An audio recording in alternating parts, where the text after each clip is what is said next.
Hey, what's going on, guys? It's Max24, and She-Hulk Attorney at Law has just aired its final episode, and that means it's time to sit back and rank all of the MCU Phase 4 Disney Plus projects. There's a lot of projects involved in Phase 4, so I'm going to be splitting this up into the Disney Plus projects and the movie projects. We are not done with the Phase 4 Disney Plus projects, though, because we have Guardians of the Galaxy, the holiday special, later this year, so there'll be a second version of this published then, but we're going to be ranking all of them that have come out so far up to Werewolf by Night and She-Hulk's finale. Before we get into that, please remember to drop a like, comment, subscribe, tell friends, don't like us, you better tell you to do. Follow me on social media, Twitter, Facebook, Instagram, TikTok. I love most on Twitter and TikTok. See me on Facebook, barely ever on Instagram, follow me, subscribe to me here. And with that, let's rank all of the MCU Phase 4 Disney Plus projects.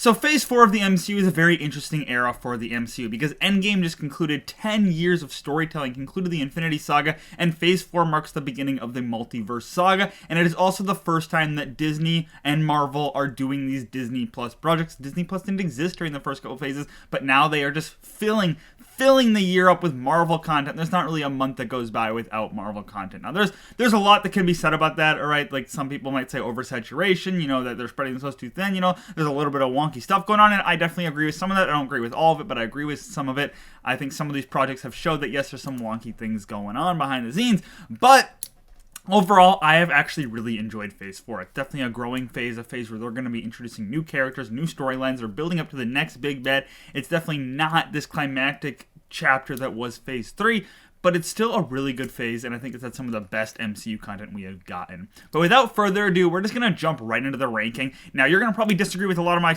points because I have some hot takes in here, but the good thing about the MCU Disney Plus shows is it does not seem like there's a general consensus on the internet for which ones are the best ones. Like, everybody seems to have a different idea of which ones hit all the right notes, which ones failed, which ones did this, which ones did that, which is actually really interesting to see because it means that there's a big enough spread in quality and that most of these actually hit the right beats for a lot of people. But yeah, let's just jump into it. So in last place, I would put What If. Alright, What If is an animated project for the MCU Disney Plus Phase 4, and it could have been so much more. The general concept of this show is they take an idea from one of the movies and like, what if this actually happened? Like, what if Captain Carter was a thing? What if Doctor Strange failed? Or what if Doctor Strange lost his love, like his heart? What if zombies existed? Things like that. They take a simple plot thread and they just go wild with it. At least that's what the concept was supposed to be. Now, a lot of these episodes, I think, played it a little too safe. A lot of the concepts, I think, were played a little bit too safe. They didn't go absolutely wild like they could have, okay? The first episode is about Captain Carter, but pretty much everything is beat for beat Captain America replaced by Captain Carter. There's some great episodes in here, like the Doctor Strange episode is great. The Ultron episode is great. But a lot of the episodes that get us to there are just not. They're boring. They're not doing a bunch. They're not doing what they could. They're not fulfilling the potential of this What If show. A lot of these What If concepts play it safe. And then an entire plot line, an entire episode was taken out. You don't really realize that until the finale when they see everybody converge into this big epic battle against this fancy Ultron. There's these characters from this timeline that we just didn't see. I believe that's the daughter of like Thanos, the Gamora timeline. We don't see that. They don't show us that. So it's just like, why are you here? The entire episode got cut out. Now, there are, again, some really strong episodes in here, but overall, the show was just, it could have been so much better, and I'm hoping Season 2 is a lot better, because it fell flat for me, really. Next up, I would say Loki. Now, before you guys run to the comments, alright, and say, Loki's the best MCU show, why are you saying this, Max? Who thinks that Loki is bad? Your opinion doesn't matter. It's my opinion. Okay, it's my opinion, and bear with me here. Loki was just a big disappointment to me. I wanted Loki to be like the Doctor Who of Marvel, alright? It was marketed as this adventure, this timeline adventure starring Loki. He was going to be jumping through time. He was going to be doing all these things. That's what most of the ads showed.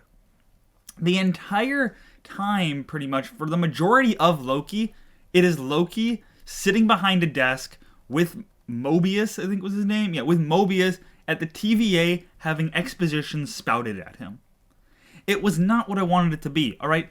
Now, granted, there are, again, some strong episodes in here. I mean, the episode with all the variants was cool. They were cool to see. The episodes where they're, The scenes where like he goes to Pompeii to cause a ruckus, that's interesting, but those are very few and far between, and it's just overall a show that did not meet what I wanted it to be.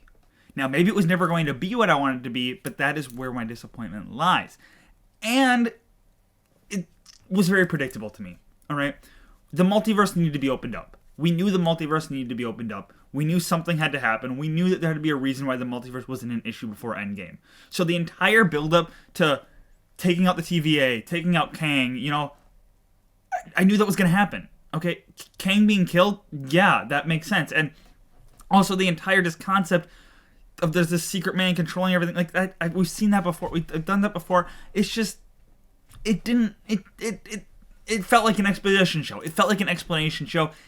I think it wasted Loki as a character. I think it was pretty much Loki in name only. All right, Tom Hiddleston was fine, but he was not the Loki that I know, the Loki that we like, the Loki we've grown to like over these projects. This is a different Loki.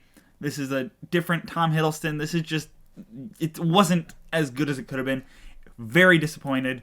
I'm really hoping season 2 is better, because season 2, I'm hoping, actually fulfills this time travel, adventure shenanigans stuff. Because again, that's what it was built on. That was the premise that I thought we were going to be going down, especially since we're following the Loki that stole the Tesseract in Endgame. I was like, okay, we're going to see what he's doing now, all right? This is not good. This is not a good thing. Loki's going to be going off on this adventure. He's going to be doing this stuff. And the minute the show starts, he gets caught by the TVA, and then he sits behind a desk and it's exposition dumped at him for most of the show. Again, a couple strong episodes, a couple strong scenes, but overall, it wasn't the standalone Loki adventure I wanted. Next up, I would say Falcon and the Winter Soldier. Now, I liked a lot of what Falcon and the Winter Soldier was doing, but a lot of it was just also, okay. The story of Falcon and the Winter Soldier was Falcon coming into terms with the fact that he has to carry the shield, he has to become Captain America, and then the Winter Soldier moving on from his days as the Winter Soldier, making amends, becoming the White Wolf, all that jazz. Now, I think they did parts of that really well, but overall, it was an alright show. Okay, the villain, the Flag Smashers, they wanted to make us not like them. But the whole standpoint of them, they were like all about not pushing people back. After the blip, there was like this open board, all this stuff was happening, all these countries coming together, and now they're trying to go back to what it was before the blip. And that's an interesting, fight to have, and Falcon agreeing with them. Yep, that makes sense. All right, because it's not a bad thing to want. But then they have the Flag Smashers completely just go, we're gonna blow up defenseless people because they're trying to make us not like them. They built up this premise. They built up their ideology of we're supposed to like them. Like I don't know what you'd hate about their ideology. And then they realized that, and it was like, okay, we have to, the evil guys, we got to make you hate them. So then they blow up people and they kill people because it's like, you guys got to hate them. It was just kind of mixed messages. Okay, on one end, you kind of like their message, you kind of like them. On the other end, the show really wants you to hate them, so they're gonna make them do these horrible things. Like blow people up or blow defense people up because they need to. They need to make you hate them, and that overall led to a pretty weak villain, I think, because again, there's a good message, but bad actions, and it's just, they didn't really mesh well together.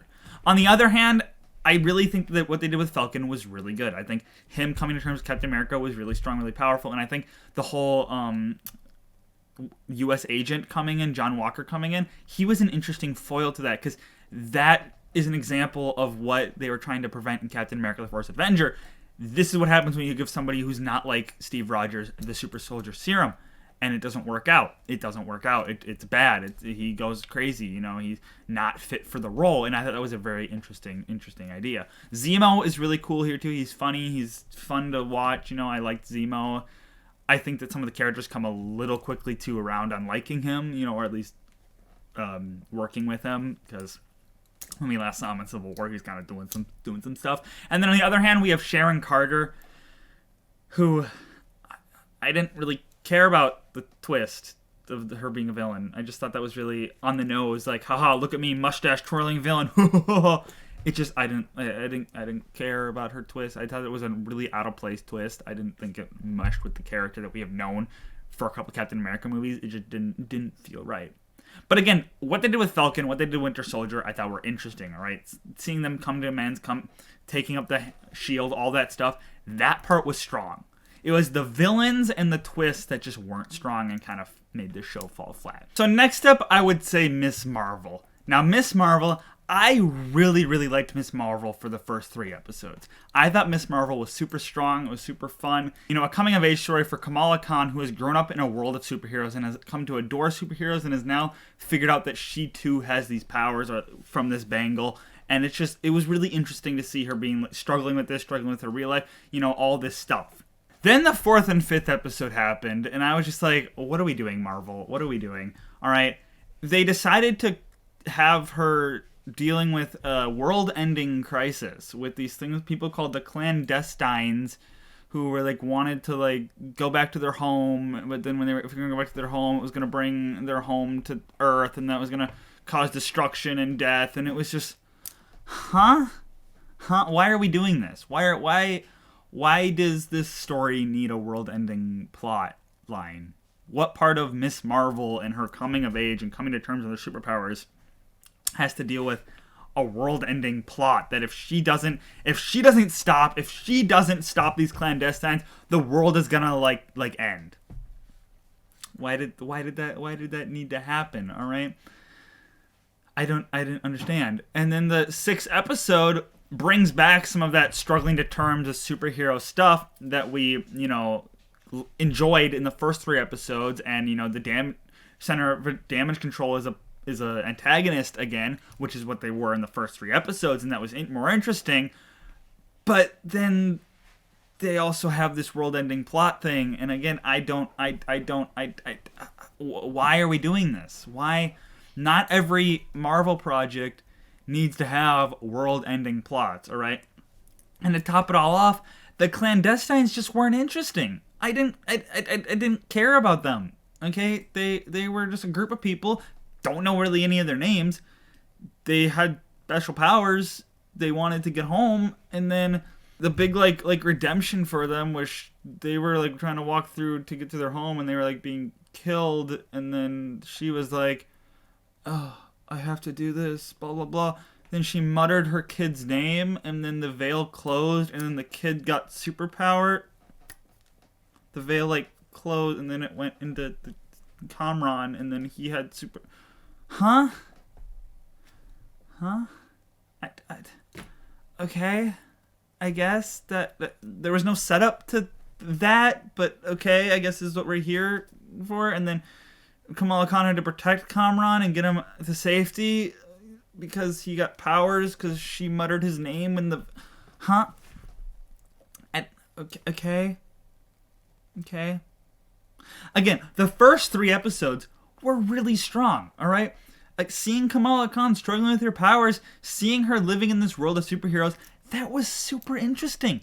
The style, the fun, the music, that was all super interesting. And being engrossed in a different culture than the Marvel Universe has shown us, that was interesting. And then the 4th and 5th episode fully tilt to this world-ending storyline that wasn't interesting. It wasn't... Why did we need that? We didn't need that. Next up, I would say She-Hulk Attorney at Law. She-Hulk Attorney at Law is the latest MCU project. Well, it was one of the latest Disney Plus MCU projects, and I thought it was such a breath of fresh air, all right? It was just fun. It was super low stakes. It was fun. That's all it was. I think a lot of Marvel fans forget just how to have fun, because that's all this was. It does not have huge implications for the greater MCU. It does not move a lot of the plot. It is a sitcom set within the Marvel Universe, following a character who is often known for her comedy and fourth wall breaking in the comics. She was actually created before Deadpool. She actually broke the fourth wall before Deadpool. This is her shtick, and I think that the show did her shtick very well. Did all the jokes land? No, all the jokes didn't land. Did a lot of the jokes land? Yeah, I thought a lot of it was pretty funny. It was her own little unique corner of the MCU, you know, dealing with these D-list characters, D-list villains, while also following up some incredible Hulk plotlines that we didn't think we would ever see again, while also introducing us to a new character in Jennifer Walters. I thought it worked really well, and it also saw the grand return of Daredevil, of Matt Murdock, of Charlie Cox, and that was great. Great seeing him don the cowl once again. Great seeing him be his usual self, fighting back against bad guys. I cannot wait to see Daredevil Born Again. Now, there's some people upset with how he was portrayed in here. but She-Hulk's a comedy. He's going to be a little bit more comedic. In his own show, he's not going to be as comedic because his own show is not a comedy. That's how it works. These characters mold to the genre and to the style that they are in. It's how it's always worked. It's how it's always going to work. And again, I thought She-Hulk was pretty funny. I actually had a lot of fun with it. It doesn't have huge implications. Not everything has to have huge implications. It doesn't have a world-ending plot. So right there, that helps it a lot. All right, because world-ending plots, Marvel really likes to do those. Nope, this is just one lady who got superpowers. She's living in this world. She's trying to figure out her superpowers. And I thought the show did a really good job when it was Jennifer Walters struggling with her powers and coming to terms with, oh, she is a She-Hulk, but she also wants to be normal. I really liked that. I thought that the show did a really good job. Again, some jokes in some episodes did not work for me. Some episodes are just like, okay, this one's kind of all right. It's kind of slow. But a lot of it did, and the ending was very clever, fourth wall breaking, fun, very meta, very funny, classic She-Hulk comic, and I can't wait to see more of her in the MCU. If there's one of these shows that really would benefit from a second season, it's probably She-Hulk because it's set up perfectly for it. And again, I can't wait to see what happens next with her. Next up has to be Hawkeye. Hawkeye is another just super low stakes, just fun ride in the MCU, all right? It's the first solo project of Jeremy Renner's Hawkeye, and I thought it did a really, really good job with it, okay? It's a crime story. They're stopping criminals. They're stopping the tracksuit mafia. Hawkeye's going on this journey to recover his outfit and clear his name, and then we have the newcomer Kate Bishop, who Haley Steinfeld just performs it. Her phenomenally, right? Hilarious, great casting. She was perfect for Kate Bishop, and she just is looking up to her favorite superhero Hawkeye, and she just gets embroiled in this tracksuit mafia war that then she soon discovers that people related to her are actually connected to what's going on here. And I thought that was just so much fun. All right, we got to see a better look at just the world, the Marvel world, all right? The New York City, the people in New York City. We got to see Rogers the Musical, which was really funny, I thought. We got to see this memorial. We got to see, people LARPing. We got to see people living in this world of superheroes, just doing their life, going through life. And it was a Christmas show, too. Kate Bishop was really funny, all right? Her chemistry with Yelena and Yelena in general, they're just really good together. I really want to see more of those two together. Every time they were on screen together, I was just so ready to laugh so much because those two actors, Florence Pugh and Haley Steinfeld, work very, very well together. This show also saw the grand return of Vincent D'Onofrio's Kingpin from Daredevil, and I thought he was good, all right? A lot of people are saying this is not the Kingpin, that Marvel ruined Kingpin, blah, blah, blah, all that jazz. We saw Kingpin for one episode, guys. There's no way that Kingpin was ruined in one episode, all right? This, as far as I'm concerned, this was Kingpin. This was the Kingpin that we know. He's barely in this show, so we can't really be like, oh my gosh, this sucks. Because the Daredevil Kingpin we were with for 3 seasons long. We've only been we've only been with the MCU official version for like 20 minutes, so you're going to see more of him. There's no way he died at the end. Next up, I would say Moon Knight. Now, Moon Knight is probably one of the darkest things the MCU has ever done, and I really want to see more Moon Knight, okay? Moon Knight introduced us to a brand new character who was very, very, very, very disconnected from the greater MCU. There was like zero MCU references in the show. It was simply its own self-contained adventure, its own self-contained story, and it was just so much fun, all right? Seeing this man struggle with multiple personalities, 3 at least, but we only know of 2 for most of the show, and then the third one's revealed by the end, which just it was interesting. The way they did the editing, where he would black out and then everything would be happening around him and you wouldn't know, was cool, was funny, right? The Mr. Knight and Moon Knight, the differences were wild, and then the 5th and 6th episodes just took it to the next level, all right? Exploring the Egyptian spirit world, going on the boat. I still need the explanations of what the hell was happening there. And then Khonshu fighting. And it gave us some of the most beautiful scenes in the MCU. I mean, Khonshu moving the stars was just beautiful. The fight scenes were great. The choreography was great. And then introducing us also to Layla in her Scarlet Scarab outfit was great. I can't wait to see more of her. I can't wait to see more of Moon Knight. Oscar Isaac did an incredible job, incredible performance by him. Seriously.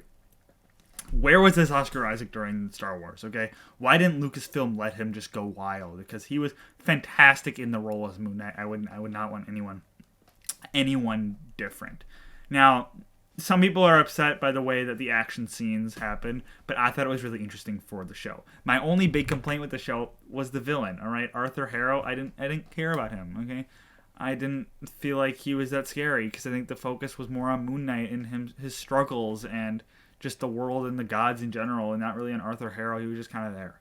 But great show, great choreography, great scenes, beautiful scenes actually, and I can't wait to see more.